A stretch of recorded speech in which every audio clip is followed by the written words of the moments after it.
Night ভাই, ঈদ তো চলে আসলো, ছুটিরও আর 2 দিন বাকি। আপনার ঈদের প্রিপারেশন কেমন? আলহামদুলিল্লাহ, আমার ঈদের শপিংও শেষ। ঈদের বাসের টিকিটও কেটে ফেলছি। আপনার কি অবস্থা? আমারও ঈদের শপিং শেষ, আমরাও টিকিট কেটে ফেলছি। হ্যাঁ রাজেক ভাই, আপনার কি অবস্থা? হ্যাঁ, মোটামুটি শেষ।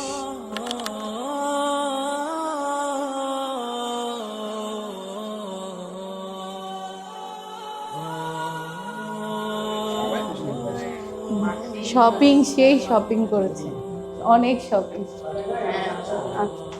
আপনাদের শপিং শেষ? আয়াত কি অবস্থা? অগ্রিম ঈদ মোবারক। তো তো নিয়ে ভালো করে ঈদ করবে। হ্যাঁ, কি অবস্থা? বাড়িতে যাচ্ছ না? না ভাই, রাজ্জাক ভাই তো এখনো বের হলো না। দূর, এই লোকটা সারা জীবন এরকমই থাকি গেল। কিন্তু মানুষ সবসময় ঈদের সময় তাড়াহুড়া করে বাড়িতে কেমনে তাড়াতাড়ি পৌঁছাবে এটার জন্য। এই লোকটা এখনো অফিসে কাজ নিয়ে পড়ে আছে। আরে ভাই রাগ করেন না, আমিও প্রথম ওনার লেট হতো বলে রাগ করতাম। রাগ করেও বা কি হবে, ওনার যাওয়ার কোনো জায়গা না, উনি রাতে অফিসে থেকে যায়। কি বলো, তাই নাকি? এটা তো জানতাম না। দেখি।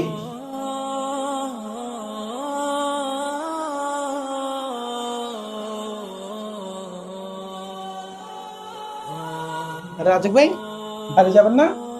উঠেন উঠেন উঠেন, গোছান। ওই যাবো ভাই, বাইরে অনেক ঝামেলা। আমি এবার ঈদটা এখানেই কাটাবো চিন্তা করছি। আরে আম্মা বলছে দুই ভাইকে এবার একসাথে ঈদ করতে হবে বাড়িতে।